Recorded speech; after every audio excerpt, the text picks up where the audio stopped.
tonight about 8 reasons that drivers fail a road test. And number 1 is the most important. So stick around. We'll be right back with that information.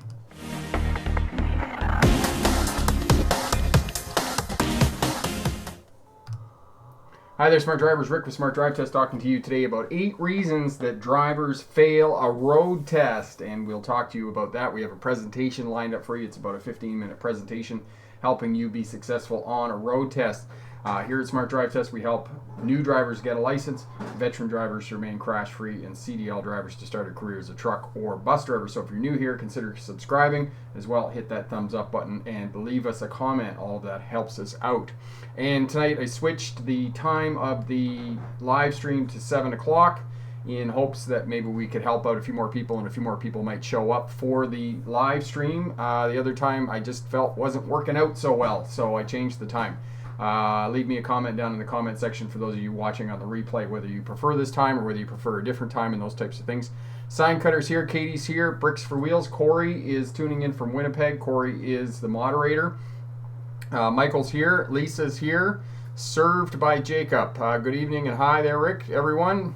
Awesome, so lots of people showing up. Really great to see you here. And as well, the other thing that I'm trying to do this year is I'm really on board with the YouTube channel. Trying to get 2 videos out a week. I'm doing stories, so make sure you check out the stories on your mobile device as well. And doing 2 live streams a week and helping you out. So be sure to check all that stuff out. And as well, if you could share this around on your social media, that will help get the word out to other people and help other people who are working towards getting a license, whether that's a passenger vehicle or whether that's a truck or bus. Excellent. Mortz says this is the perfect time, so that's really great. So yeah, because I used to do it at 6 o'clock at night, and I felt that I was having a lot more success with that time slot, so I've moved it up to 7 p.m. That tends to be a kind of a compromise for my life and for helping you as well and people showing up. Now, yeah, so excellent. So we're going to get over to the slideshow presentation here and get going on that. So basically what I do is I do a slideshow presentation here, go through that, and then afterwards, so that takes about 15-18 minutes, and then after that I do questions and answers. So if you have any questions after that, we'll definitely help you out with that. So Busy Mama says it's perfect time. Excellent. Jacob says booked road test for February 28th in Abbotsford, BC. Excellent, and that's great that you're going to do that. And if you have any questions in the interim before that, definitely drop us a note and we'll help you out. All right, so getting over to the presentation here, 8 reasons you will potentially fail your road test. And the first thing I want to say about that is first impressions. What are the first impressions that you are giving the examiner when you show up at the test center? And I'll talk a little bit more about first impressions. First impressions. Have you shaved? Have you done your makeup? Brushed your hair? Put on clean clothes? Have you washed your car? Have you cleaned the inside of your vehicle? Have you done a pre-trip inspection on your vehicle? Have you done all of that work before you show up for your pre-trip? Because I'll tell you right now, the first thing that the examiner is going to do when he or she comes out of the building, introduces himself to you, and then checks to make sure that you match up with your driver's license and your driver's license picture. They're going to do a mini pre-trip inspection on your vehicle. They're going to check, make sure all the lights work. They're going to make sure the horn works, the brake lights, and they're going to get in. They're going to make sure that the seat belt works, that the plates, both front and back, are on there if required. Some provinces in the province of Alberta, you don't need a license plate. But first impressions, you don't get a second chance to make a first impression. And it's going to weigh in on the first 5 minutes of your road test. The first 5 minutes are critical for your road test. If you can hold it together for the first 5 minutes, then everything else after that generally goes fairly smoothly. But you need to get that first 5 minutes in, and it's really going to be about your first impression. So keep that in mind on your road test. All right. Just to mention, the Pass Your Road Test First Time course over at the Smart Drive Test website is on sale for $27. It's about 30% off right now, so you can head over there. Corey will put the link in the description for you and check that out and pick that up. Traveling Photographer says this time works as well, so excellent. Seems to be a lot of people that this is working out for. Jonathan says it's 10 p.m. here, but we'll stay awake for the stream before heading to bed for work. Excellent. Thanks, Jonathan. And Jonathan's really good at answering questions here. So, yes, so that's 27 bucks. For those of you who are new to Smart Drive Test, my name is Rick August. I was a truck driver in the 1990s, licensed commercial driving instructor in 1997. So I've been teaching for a long time, and most of my career was CDL drivers, bus and truck drivers. In 2006, I graduated with a doctorate from the University of Melbourne in legal history. For those of you who may or may not know, legal history is the study of policing, courts, and prisons, and my expertise is in policing, oddly enough, as it relates to traffic. And while I was going to university, I drove for Greyhound part-time in one of the regional bus lines in Australia. So I have coach experience as well, and you can see my full autobiography over at my website there. So there you go. All right, yes, next one. The new video this week, number one reason for failing your road test. Have a look at that video, and that is definitely the number one reason. I'm going to talk about that in the presentation here as well, but have a look at that video if you haven't seen it already. Number 8, the reason for failing your road test is primary controls. You do not have smooth control of the steering wheel, the brake, and the throttle, or the accelerator, the gas pedal, all the same thing. If you cannot do that, then it demonstrates to the examiner that you have not practiced enough. You simply haven't practiced enough. And as I say to students, that when you are practicing for your road test on the year or 180 days or however long that you're required to have your learners, get in as many vehicles as you can with as many different people. That is going to make you a better driver overall, and when test day comes, you're going to be less nervous and you're going to have more control of the vehicle. And every now and again, I will get a smart driver that will ask me how much they need to turn the steering wheel to go around a corner. And when a driver asks me that question, you should not be on the roadway. You should be working with pylons in a parking lot, learning mastery of the primary controls and learning where your vehicle is in space and place. That is imperative. So that is reason number 8 of why you're going to be unsuccessful on a road test. Reason number 7 is lane positioning. You cannot center the vehicle in the roadway, and have a look at this video here on changing lanes and lane position as well. You drift in the lane left to right. You're not in the right place when you're making left-hand turns. You don't position your vehicle right of center. When you're making right-hand turns, you don't communicate effectively. You don't put your signal on approximately half a block before the turn and whatnot.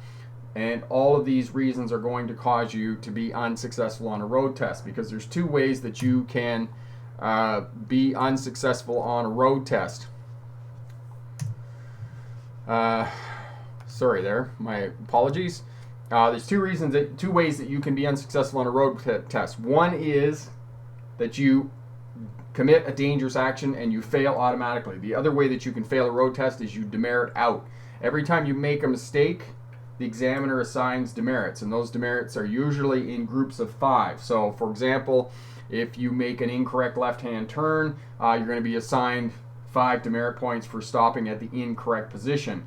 If you don't change lanes back over to the right, you're going to be assigned 10 demerit points. And I believe in most places it's about 45 points for, not 45 points, I'm sorry, 25 points to 30 points, depending on where you are in taking your test.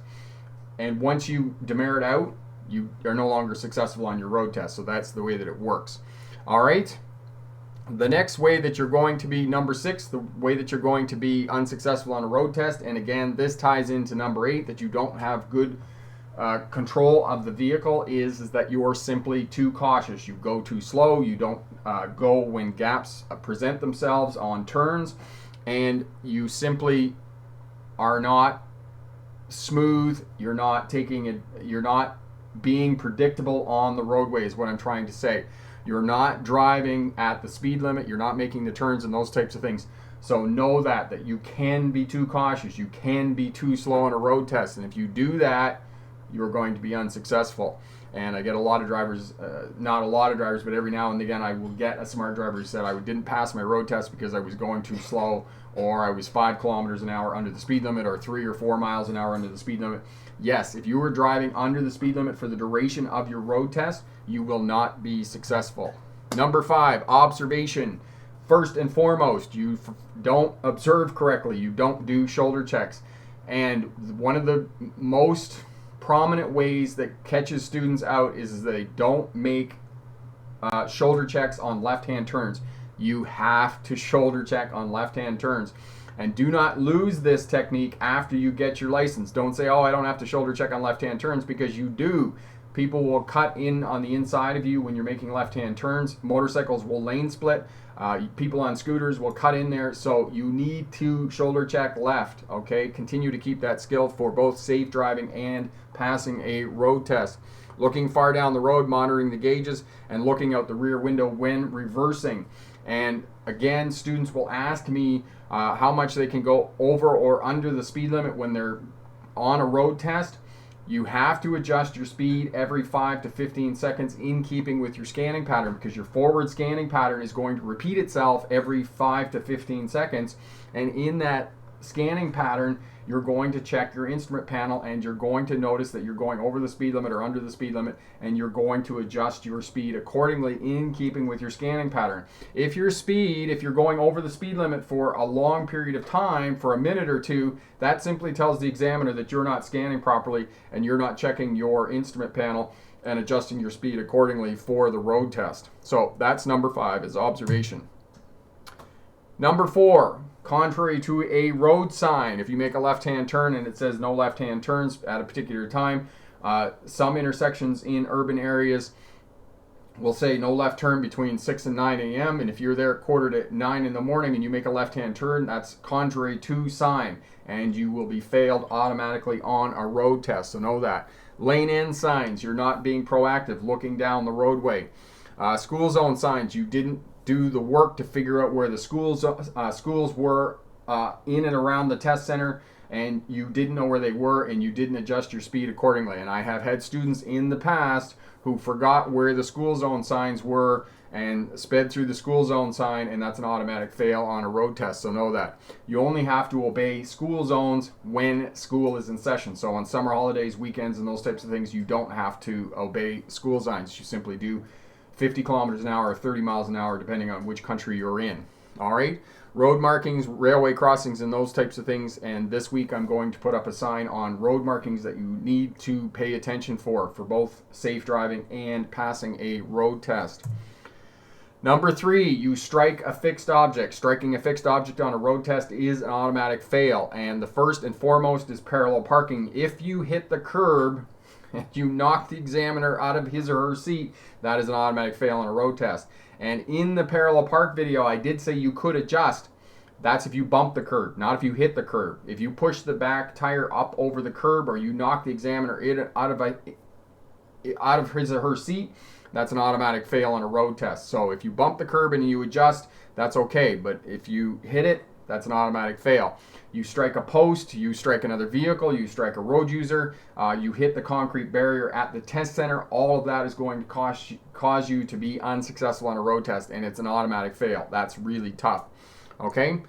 On any road test, the 3 maneuvers that you're going to be required to do at minimum are parallel park, 3-point turn, reverse stall parking, backing into a parking space. That at minimum is what you're going to be required to do for the purposes of passing a road test. So that's number 3, striking a fixed object. All right, number 2 is a dangerous action. Dangerous actions include such thing as going and there is not a gap and another driver has to brake on a left-hand turn, for example. If you block an intersection, that is a dangerous action. That is an automatic fail on a road test. If the examiner intervenes, if he or she puts the transmission into neutral and takes control of the steering wheel, that is an automatic fail on a road test. If you back up, do not ever back up at an intersection. You have to go forward. You have to clear the intersection. If you back up, that is considered a dangerous action, and you will be unsuccessful and fail your road test. So that is number 2 for reasons of failing a road test. And generally, when you commit a dangerous action, it's an automatic fail. It's not going to demerit out. You're simply going to fail. The driving examiner is going to tell you to go back to the test center, and you are going to be unsuccessful. So, though that is number 2 of failing a road test. All right, so Lisa asked, Rick has helped me pass my test and driving for a month. Excellent, and Lisa's doing a great job there. Awesome. Mort, no more school signs in Alberta. It's all playground zones, so time restriction is in effect 7 days a week. When did they do that, Morts? I'll have to look into that because I haven't heard about that. Thank you for that information. Hardstyle, this channel helped me so much 2 years ago. I'm glad it has become a successful YouTube. Him and his crew deserve it. Thank you so much, Hardstyle. We really appreciate the compliment. And as I was saying before, I'm working really hard to really grow the channel this year. I'm going to conferences. I have a trip to New York booked, a trip to London, London, England, not London, Ontario, or London, Kentucky. I know there's other Londons, but no, we're going to the big London. And as well, I also have a trip to Melbourne, Australia booked. So I'm going to start working in other countries. I'm going to start doing driving instruction in other countries. And we're really pushing to expand the channel. And as well, as I said before, I'm doing a lot of stories. I'm trying to keep up 5 at a time. I don't know if you're aware of stories here on the mobile devices, but the stories stay up for 7 days. They're 15-minute quick tips on driving, safe driving to pass a road test, driving defensively, getting a CDL license. So I'm working on keeping 5 up every week. So those are there as well. So look at those as well. And lots of great information here. And like I said, if you can share around on social media, all that helps us out. And it's really, really great. All right, Dave, I laughed my ass off passing your parking lot course before you hit the roadway. Yes, definitely. And, you know, I cannot stress that enough in terms of learning how to drive, because working in the parking lot, working with the pylons is going to teach you mastery of the primary controls. So in other words, you can work the steering wheel in combination with the throttle. You know how fast you can go around a corner. You know how fast the vehicle is going to turn. You know how hard it's going to brake and those types of things. Do that. As well, it's going to teach you where your vehicle is in space and place. And one of the videos, and Corey will put that up for you as well, is hit the cones. The cones are going to move, right? They're not going to hurt your vehicle. If you hit the cones, you're going to know exactly where your vehicle is in space and place. So hit those darn cones. You know, just think of a person you don't like and just run over those darn cones, because it's really important to know where your vehicle is in space and place, where it is in relation to other road users, so that you know how much distance you have between you and other road users, okay? So know that. All right, Baskaran, how to judge car while driving. We are in the lane. Again, Baskaran, what I just said. Go and rent some of those 36-inch, 1 meter tall pylons. Work in the pylon or in the parking lot, and that will teach you how to do that. As well, Corey will put the video up for you on judging gap, and that way you'll know the blind areas around your vehicle, and that will really help you out. Katie, working to learn to drive. By May of this year, hopefully by April, to take the written exam for the learner's permit. Yes, and you're definitely going to do that. That's really great. 23, I passed thanks to you. Thanks so much, Legend. Keep doing what you are doing. You are helping a lot of people. Excellent. Thanks so much, 23, and congratulations on passing your road test. That is awesome. Hardstyle, Rick, do you have a video on doing your G test I'm due this year? Yes, Hardstyle. Look, Corey, I'll put the video up for you on how to do a road test. Hardstyle, when are you thinking that you're going to do your full G license? What month of the year? Jonathan, I'm so glad I already got my CDL and driving on the road. My experiences on my road test bring back so many memories when I was nervous with the examiner sitting next to me. Yes, and it is nerve-wracking. Jonathan, even myself, you know, I took a lot of road tests. You know, when I was in Ontario, I got my AZ license, my DZ license, my B license, my school bus license. I became a driving instructor for the first time in Ontario. I had to do a test for that. And I'll tell you, my driving instructor's license was probably the most the most challenging road test I ever took. So there was that. And then I went to Australia. I got my license again. I had to take road tests in Australia. I became a driving instructor there. Came back to British Columbia, and to get my instructor's license back in British Columbia, I had to take the tests yet again. So I've done a lot of tests, so I can empathize with being anxious and being nervous when you're taking your road test, okay? Excellent. So there we go. All right. So reason number 1 for failing a road test, and I talk about this in the video that I talked about this week. You don't know what's on the road test. And what I mean by you don't know what's on the road test is you don't know whether they parallel park with cones. You don't know whether they parallel park in a closed area in a parking lot at the test center. You don't know if they do 3-point turns. You don't know where the schools are in and around the test center. You don't know what the test route is. You don't know the nuances of the intersections where you're going to be taking your test. And you can figure this information out. You haven't practiced at the test center, and you don't know what you're required to do at the test center, because I can guarantee you one of the things that you absolutely have to do at the test center is you're going to have to back into a parking space. That is an absolute on a road test. I can tell you that right now. It doesn't matter where you are in the world.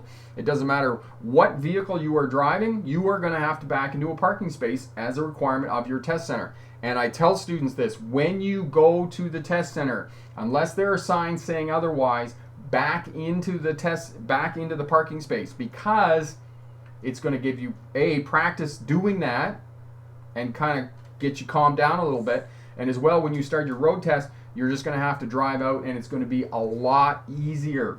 Okay? And make sure that you shoulder check and signal in parking lots as well when you're doing your road test. That is critical to be successful on your road test.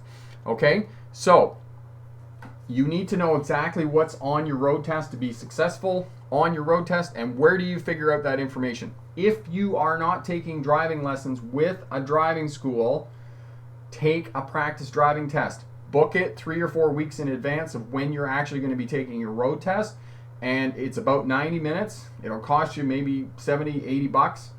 You go up for an hour and a half. The driving instructor will take you on the test route where the test is going to happen. He or she will do the maneuvers with you, the parallel parking, the 3-point turn, the reverse stall parking, and he or she will point out techniques, skills, and abilities that you have that need to be strengthened for the purposes of the road test. He or she will say, listen, you need to do a little bit more work on your 3-point turn. You need to shoulder check more. You need to work on your parallel parking before you go for your road test. So the return on investment is very high. So if you aren't taking driving lessons, hire a local driving school and go out and do a practice driving test with an instructor, and that will help you out. All right? And a bonus: lane positioning, blocking intersections, dangerous actions. Again, that's just reiteration of what I already said about reasons why you'll be unsuccessful on a road test. And just again to reiterate, the Pass Your Road Test First Time is on sale, $27 over at the Smart Drive Test website. Have a look at that. And as well, the other tool that I have over there is a test, short test, 15 questions. Are you ready for your road test? And it will give you road test preparation questions. Have you done this? Do you know what this means? And take that, and as well, there's feedback, and it will point out the exact videos that you need to look at to fill in the gaps of your knowledge in preparation for your road test. So have a look at that. All right, good luck on your road test, and remember, pick the best answer, not necessarily the right answer. All right, so now we'll dedicate the rest of it to questions and answers that you may have about being successful on a road test and passing a road test. Lisa, I had to pull into a parking spot when I came back, and I had to back into a parking spot. Yes, Lisa, and that is absolutely true. It doesn't matter where you are in the world. You know, whether you're in Melbourne, Australia, whether you're in New York, in the Bronx, whether you're in London, Ontario, or you are here in Vernon, BC, you have to demonstrate to the examiner that you can back into a parking space. That is a requirement on a road test anywhere in the world, and it is the same thing as parallel parking. If somebody tells you that you don't have to parallel park on a road test in your state, your province, your jurisdiction, that is false. Absolutely false. And the reason that driving centers, test centers, continue to make students parallel park on a road test is for you to demonstrate that you have due care and control of the vehicle. You have mastery of the primary controls, and you can judge where the vehicle is in space and place in relation to other objects, to the curb, to the vehicle in front, and those types of things. That's why it is a continued practice, and they continue to make you do it, because in a very short period of time, within 5 minutes, a driving examiner can figure out whether you can drive that vehicle or not, because get somebody to parallel park, that will demonstrate whether you can or can't drive the vehicle. All right? Katie, how do I get past the fear of driving with parked vehicles? Okay, so Katie, are you talking about parked vehicles along the roadways? You know, you just have to look for signals that there's somebody in the car, whether there's somebody sitting behind the seat, whether there's exhaust coming out of the tailpipe, you know, whether their head is moving and those types of things. There's always going to be fear when you're driving. you need to just acknowledge that fear, and you need to, continue to practice. If you're not comfortable practicing on high traffic roads, then start working in residential areas where there isn't as much traffic. You can potentially drive slower until you get more comfortable. As you get more comfortable, then you can drive the posted speed limit in those areas and those types of things. So those are the things that you need to be doing to be successful on your road test, and to get used to that fear. And the other thing about practicing is that when we're under pressure, we're going to do what we've practiced. So if you haven't practiced a whole lot in terms of your driving, and you show up and you're really nervous, that's going to show through. It's going to show through that you don't have a lot of practice, that you don't have good control of that vehicle, and your skills are not at a high level because you're anxious. And it's the same thing with anything you do. When we're under pressure, we don't do well if we haven't practiced a lot. All right, Lisa, I got lucky. I didn't have to parallel park. I had to do 2 curb stops. Yes, and again, it's up to the discretion of the examiner. Sometimes you're going to get lucky. You're not going to have to do complex maneuvers on your road test. It was the same thing the first time I did my truck license. Basically, all I had to do was 4 right-hand turns, and I came back to the test center and we parked the vehicle. That was it. That's all I had to do. So I got pretty lucky because I took my test on a Friday afternoon before a long weekend, and all the examiner wanted to do was go home. So, it wasn't a hard test. Whereas other times, it's going to be much more complicated, and you're going to have to do those parallel parks. You're going to have to do 2-point reverse turns, 3-point turns, and those types of things. So it all depends. And again, the other things, curb parking, backing up along a curb, 2-point reverse turn. This is all up to the discretion of the examiner. If the examiner decides that he or she wants you to do those maneuvers, he or she's going to get you to do it. And you have to be prepared to be able to do those maneuvers and show and demonstrate that you have due care and control of the vehicle. Dave, working on my Class A in Saskatchewan, was wondering, do I do signs again, and do I do each other class, or is it all one test? Dave, it's all one test, and that's an excellent question for anybody who's going for a CDL license. All the car stuff, all the signs, all of that is fair game on a CDL learner's test. So know that. So you're going to have to do the work on air brakes, car stuff, Class 5 stuff, read the manuals, and you're going to have to be prepared for all of that, plus more of it in the Learn to Drive Truck manuals. When I came back to British Columbia and I was getting my instructor's license back, I spent a lot of time studying. I spent a lot of time doing online practice driving test questions because I hadn't driven in BC. There are slight differences. I mean, for the most part, driving is driving. It doesn't matter whether you're in the United States, whether you're in Australia. You're driving on the other side of the road, but it's not that much more complicated. But there are slight differences, and to be successful on your road test, you have to do those slight differences. Okay? So you have to know those. All right?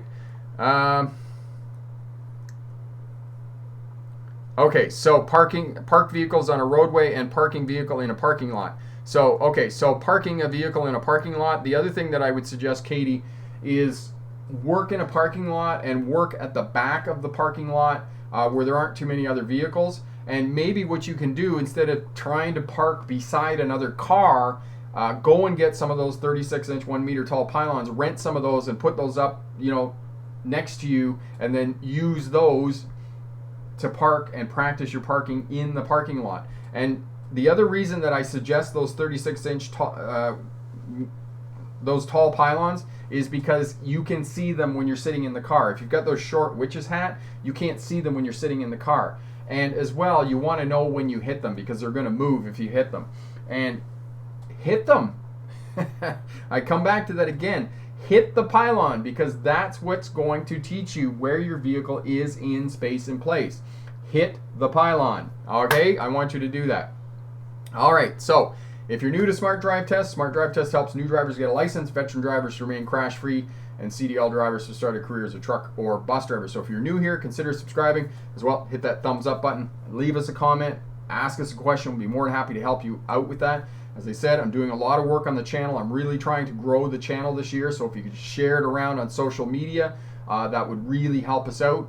Head over to the Smart Drive Test website. We have a tool a questionnaire on the first page. It's not a questionnaire, it's a quiz of 15, 20 questions, and that will let you know, give you a mark on whether you're ready to go and take your on-road test. As well, if you do have gaps in your knowledge of things that you don't know about for the purposes of your test, it does give you feedback and point you to specific videos to look at. So go and have a look at that as well. It's right on the front page of the website over there, and that will help you out to know whether you're ready for your road test. All right. Come to my G license, will I have to do more than my G2? No, it's the G license in Ontario, and this isn't just for Ontario, okay? Ontario really emphasizes its GLP program. GDL and GLP are the same thing. GDL stands for Graduated Drivers Program, Driver's License Program. GLP is Graduated Licensing Program. It's the same thing. You have a learner's phase that's anywhere from 180 days to a year, where you have a learner's license, you have to drive with a mentor, and then you have a novice phase, usually 2 years, and you have to be in that novice phase for 2 years. There's more restrictions on your driving. No hands-held or hands-free devices in the vehicle, only so many passengers, and you can't drive on certain highways when you're in the GLP program. So everybody is going to be in a GLP program when they first get their license. When you go from your first license test, your on-road test, you have to do another one to get a full license. All the same stuff is expected of you. Parallel parking, three-point turn, reverse stall parking, left turns, right turns, signaling, shoulder checking, observing, reversing, all of that is the same. It's just that they're expecting you to have a little bit more. They're expecting you to be a little bit more proficient with handling the vehicle. So because they expect that you've been driving for 2 years at that point. So that's all they're expecting. There isn't anything different on the test. It's just another test, another on-road test, and that's all you have to do for the purposes of being successful on your road test and getting your full license. Now, the other point that I want to make about getting your full license is many drivers will stay in the novice phase for 5-10 years sometimes. I encourage you to go and get your full license as soon as you are eligible. Your insurance will go down. You guys unfortunately pay a fortune in insurance as new drivers. You want that insurance to start going down as soon as possible. Go and get your full license as soon as possible because your insurance will start to go down. Insurance is a crazy thing, especially car insurance. When I came back from Australia, I've been living overseas. I moved to a different province. Car insurance is not based on whether you've had traffic crashes or not. Part of car insurance is based on how long you've had insurance. I didn't have insurance for almost 10 years in a car because I was living overseas. Going to university, I didn't have a car. When I came back to British Columbia and I bought a car, I actually had to put the car in somebody else's name because I couldn't afford the insurance. The insurance was crazy amount because they classified me as a brand new driver. I've been driving since I was a teenager. Not to mention, I was a driving instructor teaching people how to drive tractor trailers, but yet the insurance company, because of their parameters and classifications, was making me a new driver. So I put my vehicle in somebody else's name because I could not afford the insurance. So get your license, your full license, as soon as you can, as soon as you're eligible to help your insurance go down. All right. Okay. The show, I passed my driver's test in Victoria because of you. Thank you so much. And that is awesome show. That's great. And Corey, if you could put up the link for the 100K campaign, if you've been successful on passing your road test, head over to the Smart Drive Test website, click that link, and sign up for the 100K campaign and let us know about that as well. And I'm going to get going on that as well, too. I've been really lazy on the 100K campaign. I really need to put some more emphasis on that as well. And if it's really busy here, we got like over 50 people on the live stream, which is awesome. It shows me that, yes, the time slot is important. And if I don't get to your question, leave a comment down in the comment section. Send me an email, rick@smartdrivetest.com, and I will answer your question, okay? I'll do my best to get to you. Epic, thanks for the tips. Other smart drivers hopefully should allow me to pass a road test 4th time. Epic, you're going to do it, okay? Positive thinking, lots of work. I know you've done a heap of work, so you're going to be able to get that done. Jaden, hey Rick, I found a Dodge Neon, but there was actually one problem. The speedometer doesn't work, but I'm really concerned about the fuel gauge because I don't know how much fuel is in the tank. What I would suggest to you, Jaden, is if you're going to drive it, the fuel gauge doesn't work, drive it straight to a fuel station and fill it up with fuel. Reset the tripometer. You said the speedometer doesn't work. If the speedometer doesn't work, that's not going to work for you. I would get the speedometer fixed as well. It's a safety issue in terms of the speedometer. In terms of a safety issue on a vehicle, the speedometer has to be working for it to pass an inspection. So I would suggest you get the speedometer fixed on it, or whoever you're buying it from, get them to fix the speedometer. Just tell them you're not going to buy it unless they fix it. And when you get the speedometer fixed, then you can use the tripometer, because the fuel gauge isn't a big deal. I mean, once it goes 300 kilometers, then you know you got to put fuel in it. Okay? It's a bit of a pain, but that's what you got to do. Hard style, I'm paying $488 a month. Yeah. And that's crazy. That's $500 a month. That's $1,000 every 2 months. That's $6,000 a year. That is an insane amount of money for insurance. Oh my God. App Mania says the same thing. He says insurance is nuts. Oh my God, I feel for you. Like my insurance is $1,000 a year. I cry every time I got to pay that. And you know, ICBC come out with some new crazy formula this year for how much insurance was. Same thing. I said to them, I said, what's my ranking? They're like, oh, you're like 73 percentile. I'm like, what? I was just like, really? 73 percentile. So 70 percentile, if you don't know the difference between percentage and percentile. So percentile means that out of all of the people in the 73, so you're in the 73 of where most people fall. And I was just like, that's crazy. Tom, we'll get that fixed. How will that pass a safety?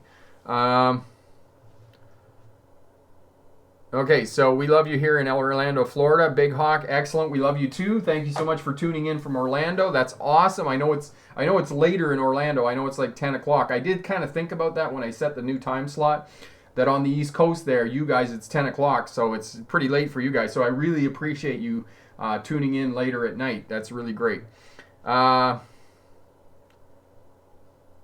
Usually, not all places. There's my friend Sadan. I have not seen you for a while. How are you, my friend? That's awesome. Rosemary, need a school, can't find one. Okay, so Rosemary, I'm pretty good at helping people find schools. So send me an email, rick@smartdrivetest, and I'll definitely help you out. Let me know where you are in the world, and I'll have a look and see if I can help you out with that. And Corey's put up the link there for the 100K campaign. If you've passed your road test, definitely head over there and let us know. Sign up for that. That's really great.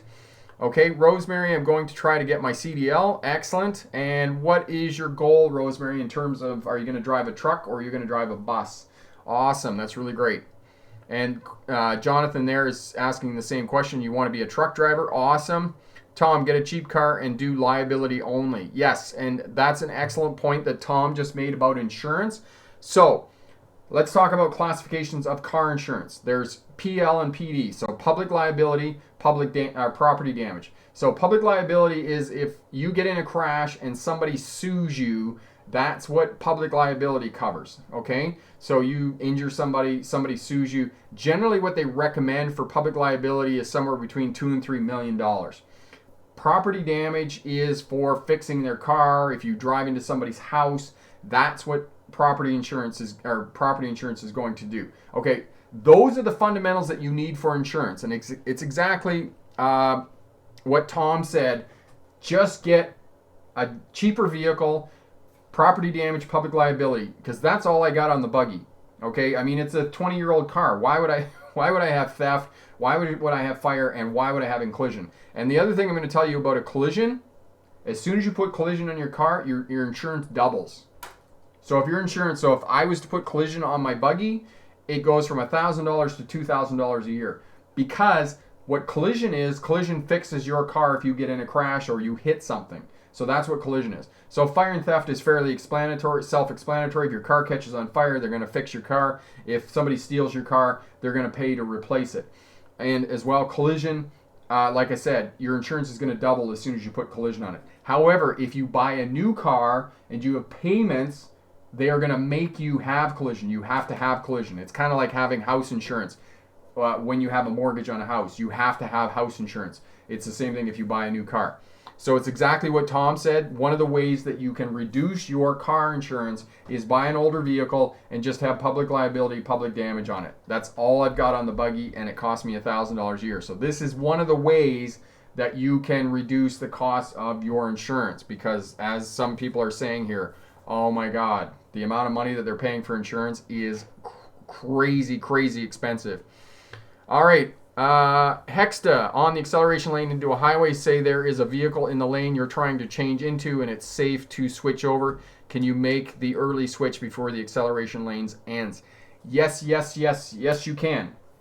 You don't have to stay on the acceleration lane all the way to the end. If it's clear halfway down the acceleration lane and you're already up to speed, then definitely by all means move over into the lane. But as I said, make sure that you're up to at least the posted speed limit before you move over, because you don't want to get rear-ended, right? Some goofball's coming down there. It's 100 kilometers an hour or 60 miles an hour on the freeway. You're only doing 50 miles an hour, and you pull over and somebody rear-ends you, because it does happen. So my absolute golden rule of merging onto a freeway or highway is make sure that you're at least up to the posted speed limit before you move out onto the freeway or highway, okay? Jaden, hey Rick, still the good thing is I found some parts on eBay that match the car for the speedometer. Excellent. Yes, so I would get that fixed first, Jaden, then you don't have to worry so much about the fuel gauge, because then you can use the tripometer to know how far you went in the car before you have to put fuel in it again. Jonathan, excellent. Lisa and Beckett, it's 10:30 in Ottawa. Yes, so on the East Coast, everything east of Ottawa is all 10:30 there. Maxwell, in Sweden, the vehicle for road driving test is provided by the traffic agency for bill cents. What's your advice if one isn't proficient with this kind of vehicle? Using my vehicle to practice presently. Okay, that's an excellent question, Maxwell.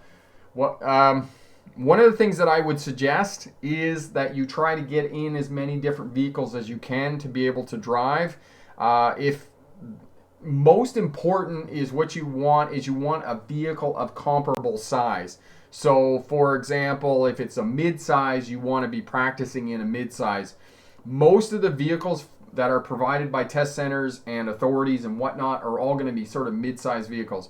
You know, they're going to be Honda Civics, they're going to be Toyota Corollas, they're going to be Hyundai Elantras, they're going to be, you know, like Chevy Malibus or something like that. I don't know what kind of cars you have in Sweden there, whether they're similar to what they are here in North America. But you want a vehicle of comparable size to be practicing in, and then that way that will set you up for being in the vehicle. The other thing is, Maxwell, I'm also going to say that they're probably going to give you a warm-up period before they expect you to actually take the test. So for example, you're going to be driving around in the vehicle for half an hour, 45 minutes before they actually get you to take the test. That way you can figure out where the secondary controls are. You're going to have to know at minimum where the windshield wipers are, the turn signals, and the defrost. You figure out where those three things are, and then the rest of it's going to be more or less in the same place. The steering wheel, the throttle, and the brake is all going to be in the same place.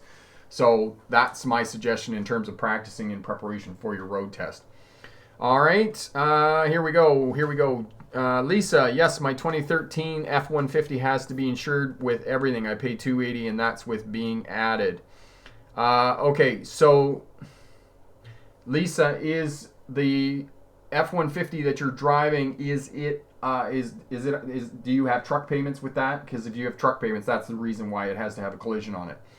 All right, Amanda, I passed my road test, but no way can anyone drive in this winter when there is about 70 centimeters of snow on the roads and highways. Can anyone learn to drive in the winter? It's impossible. No, it's not impossible, Amanda. But that's a lot of snow. Where are you that you... Oh, wow, we had a lot of winter here a few weeks ago. We just got a heap of snow in a couple of weeks and it didn't melt. So we had a lot of snow as well. Sat Ann, where can I see the tasks and the pictures for the site on the CDL?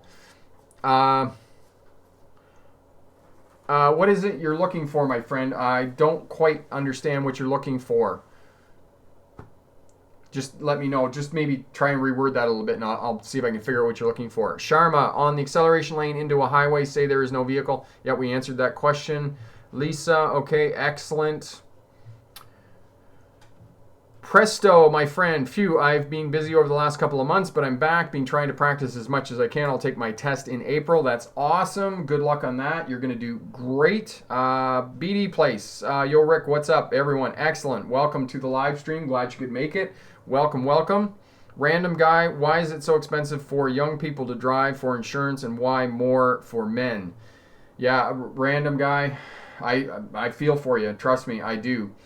And unfortunately, we have these people called actuarial scientists who are the people that crunch the numbers and run the risk. You know, they calculate risk and they calculate how much premiums are. And unfortunately for young people, as I said, it's always been expensive. Even when I was, younger, driving in the 80s, insurance was expensive. But as we said, one of the ways to do it is get yourself an old clunker. Just have PL and PD insurance on it. Have the absolute minimum insurance that you can have on the car, or have it in somebody else's name and then just have yourself added. Those are some of the ways that you can afford the insurance. But yes, the insurance is expensive. So Tom says the Ranger is a great truck. Lisa says, yes, I do have my truck payments. And yes, if you do have payments on a vehicle, that's one of the things that's going to cost you more money is that you have to have fire and theft and you have to have collision on your insurance. And those insurances, especially the collision, is very expensive.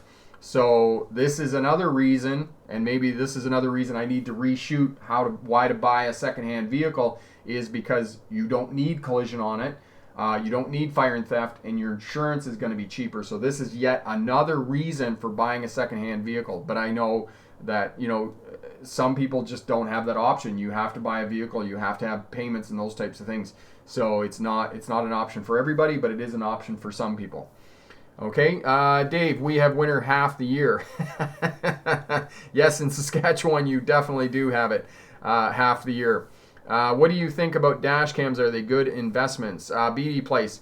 BD Place, I definitely have a dash cam in my vehicle. The problem with dash cams, BD Place, is that they are a two-edged sword. Okay? Yes, they're good if you're not at fault, but we make mistakes. Okay? I have a dash cam in my car, and when I am not teaching driving, I participate in social driving. I charge yellow lights, I keep up with traffic flow, I don't come to a complete stop at stop signs. I do all the things that we do in social driving. And I say that. And when I am teaching you how to pass a road test, all the things you have to do for a road test, then I drive the way that you need to drive to pass a road test. So as I say, it's a two-edged sword, because you could go through an intersection, you could be completely in the wrong, and now you've got it all on video. So in that sense, no, it's not a good thing. On the other sense, if somebody cuts you off and they are in the wrong and you have it on video and you can prove it to your insurance company, then yes, it's a good thing. And that's why, unfortunately, I say to you that it's a two-edged sword. It can work for you or it could work against you. So know that as well. All right, so good student discounts help a lot if you can get them. Yes, that's another thing that you could do. Sometimes you can take defensive driving courses that will help you to lower your insurance premium. So that's the other thing that you can do. First and foremost, insurance, and maybe I'll do a whole thing on insurance here. Actually, I'm going to do one on insurance now that we've been talking about it a lot over this live stream. The other thing that I will talk to you about, insurance, ask your insurance company, what can you do to get your insurance premiums reduced? Can you take a defensive driving course? Can you take a professional course, some other course? All of that will help you out in terms of reducing your insurance. So figure out whatever you can do to get your insurance reduced. Dash cams are banned in Ottawa, Ontario. Okay, so Lisa, here's the question. How are they policing that? What authority? Is it the provincial government, the federal government, the municipal government? Who put the law in place that you can't have dash cams? Because why can't I have a dash cam in my car when they can have security cameras all over the place and there's no law against security cameras? What's the difference between a security camera on a building that's filming the public? Why can't I have a dash cam in my car? And who's policing that? That's my question about dash cams. So that's just a question that I have. Carrie, when training oneself to look further down the road to quickly glean road sign infos, does that mean trying to interpret road signs when they look small since you are looking at them from a distance? No, essentially what that means is, Carrie, that's an excellent question. When you're looking far down the road, look at traffic patterns, because oftentimes traffic patterns will tell you more about what the road signs mean. But you can just look at the road sign at a glance and you can say, okay, that's a cautionary sign, that's a regulatory sign, that's a construction sign. And as you get closer, then you'll know exactly what information is being conveyed on that sign.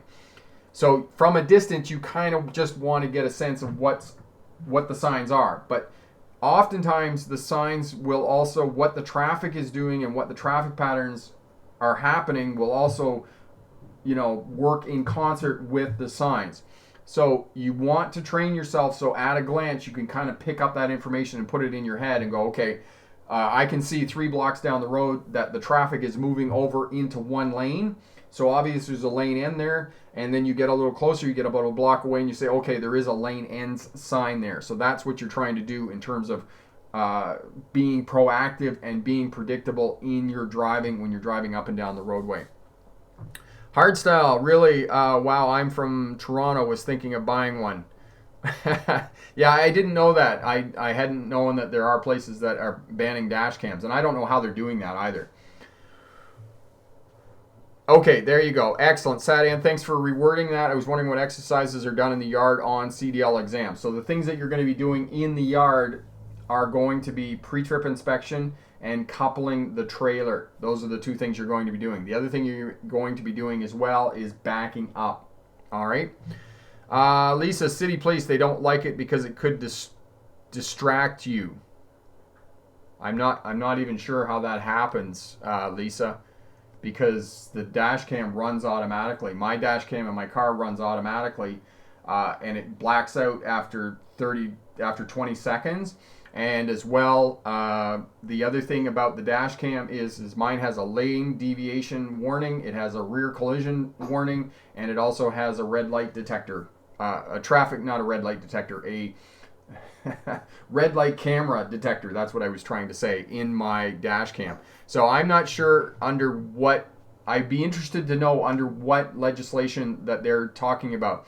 And actually, Lisa, that's a really good topic. I have Tim over at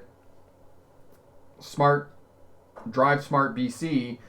He's a retired police officer, and that would be an interesting topic for him to talk about dash cams and the legislation around using dash cams. Okay. Tom, dash cam doesn't necessarily mean a screen. Yes, and exactly like I said, after 20 seconds, my screen blacks out on my Garmin, and I'm going to do a review of that as well. App Mania, what cars do you recommend for beginner young drivers? Wanted to get a nice sporty car, but I realized the insurance was way too high. Yeah, I'm looking for a 4-door sedan. App Mania, my recommendation for you is like a Toyota Yaris, a Honda Civic, Toyota Corolla, Hyundai Elantra, all those types of things. Those are all good cars, and you're going to... as well, they're going to be fairly within your price, and you're not going to have high insurance on them as well. Lisa, they're trying to throw it out. Yeah, it makes sense that they are trying to throw it out. BD Place, when I'm driving, I'm trying to look far ahead so I know when coming up, I know what to expect. Excellent. Sadan, got it, thanks. Excellent. BD Place, I've seen dash cams with no screens. Yes. Rosemary, excellent. Sadan, if I'm interested in how the exam in Siberia passes, I can tell you later on Facebook. Awesome. Thank you so much, my friend. Amanda, yes, social drivers almost failed me. People were tailgating me doing illegal and dumb hacks, and I had to respond to them. One cut me off in an intersection. Thank you, social drivers. Yes, and I have a couple of videos on my dash cam that I'm going to put up here to show you things that you should not do in a road test. One of them tonight, some guy in front of me almost ran over a pedestrian. Like, yes, he had the green light, but he almost ran over the pedestrian. I'm like, what the heck are you doing, guy? So, yeah, that's what happens. Excellent. So, again, this has been really great. There's been lots of people here on the live stream. It's been really productive. If you have any questions at all, leave us a comment down in the comment section. Hit that thumbs up button. Tell us you like it. Share this stuff around on social media. Help us out to grow the Smart Drive Test brand this year, because we're really working hard to do that this year and help a lot of people out get their license. And if you've been successful on a road test, definitely head over to the Smart Drive Test website. Take the Are You Ready for Your Road Test test? That'll give you great information and great feedback and stuff that you should check out and already know to be successful on your road test. So lots of good information over there as well. And again, Pass Your Road Test First Time course is on sale this week for $27. It's 30% off. You can pick that up as well, and it guarantees that you pass your road test. Give you a complete outline of what you need to do for your road test, regardless of where you are in the world, how old you are, what vehicle you're driving. We guarantee that you'll pass your road test, and if you don't, we'll give you your money back. Mort's, I have no driving anxiety, but I have parking anxiety, especially if it's packed and has limited space left. Yes, and when that happens, Mort's, just go slow. Sage, driving anxiety tips. Yes, Corey will put the video up for you on fear and anxiety when driving, and that will definitely help you out. If you don't get that, then definitely send me an email and I'll get you that information. Maxwell, thank you for the advice. You're most welcome. Anything we can do to help you out. Rosemary, I tried to put my email and got booted. Yeah, Rosemary, send me an email, rick@smartdrivetest.com, and I'll definitely get back to you, because unfortunately what happens here with the comments, it just won't let you put that in there. It's part of the bad people stuff. Okay, Miguel, Wednesday I have my road test in New York. Good luck on that. You're going to do awesome there. That's great. And I am coming to New York City for a day in May. I have a conference in Albany. I'm going to fly into LaGuardia, and then I'm going to drive up to Albany, go to the conference, and then come back. And on the Monday, I'm going to meet my friend Sam at Rookie Auto Driving School. At least that's the hope. I'm going to send him an email here tonight or tomorrow and ask him if he's available on that day. And meet up with him and do a couple of videos and definitely get those out and do a little bit of driving around New York, the Big Apple, and show you how to do some of the stuff there in a really busy city, how to drive across the George Washington Bridge. It's been a long time since I've been to New York City and driven there. The last time I was there in the 1990s, I drove big truck, like a 75-foot rig down Broadway. So that's going to be lots of fun getting into New York. All right, there you go. So Corey's put up the email there for you. Excellent. So send me that. Matt asks, is a Toyota Yaris a good car? Yes, it is a good car. Now, one of the things that you need to kind of keep in mind with the Toyotas and the Hondas, that kind of late 1990s to early 2000s, it used to be a timing belt, and the timing belt had to be changed every 140,000 kilometers, about every 90,000 miles. So when you're shopping for an older Toyota or a Honda, make sure you find out when the timing belt was changed, because it has to be changed. Otherwise, you're going to do serious damage to the motor if the timing belt hasn't been changed on those vehicles. So that's the other thing that you need to sort of figure out when you're shopping for one of those vehicles. Boy, what are the biggest things the inspector looks for, take points on your driving test? Boy, what I'm going to do is go back to the beginning of the presentation, go to the presentation at the beginning of the live stream here, go through that. It's about 15 minutes, and I go through all of those points of things that the examiner will be looking for on your road test. Jonathan, my friend, yes, I am coming to New York City. I'm coming to New York City on the 4th of May, on the Monday. What is the Monday here? I'll have a look. Where's my map? Where's my calendar? Okay, here we go. May. So I will be in New York on the 4th of May.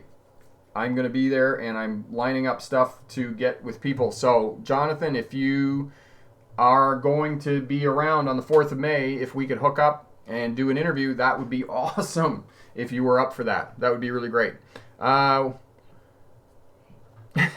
BD, was it hard driving a rig in New York? Yes, it definitely had its challenges, that's for sure. We could talk about that again. Lisa, can you drop the link for the 100K again, please? Excellent. Cord Diaries, I failed 4 times. They say improper steering technique, not smooth transitioning into lane. Back up 50 feet, forgot to turn indicator lights on. Also tried your technique of parallel parking, but it was a botso. Didn't work. Okay, so definitely Cord's what I would suggest to you. Corey, I'll put the video up for you on Learn to Drive, and that will definitely get you started and get you going on being successful on a road test as well. Leave us a comment send me an email, and we'll do everything we can to get you going and help you out to be successful. Maxwell, when I'm coming to Scandinavian. Okay, we'll definitely put that on the list of places to do, and we'll definitely help you out. Gabriella, if there is no speed limit posted underneath the school playground sign, do you still need to slow during weekdays? No. And definitely, Gabriella, Corey will put the video up for you on school signs because they are the least consistent of road signs. So definitely have a look at that, and that will give you more information about school signs and school zone signs and where you need to slow down and those types of things.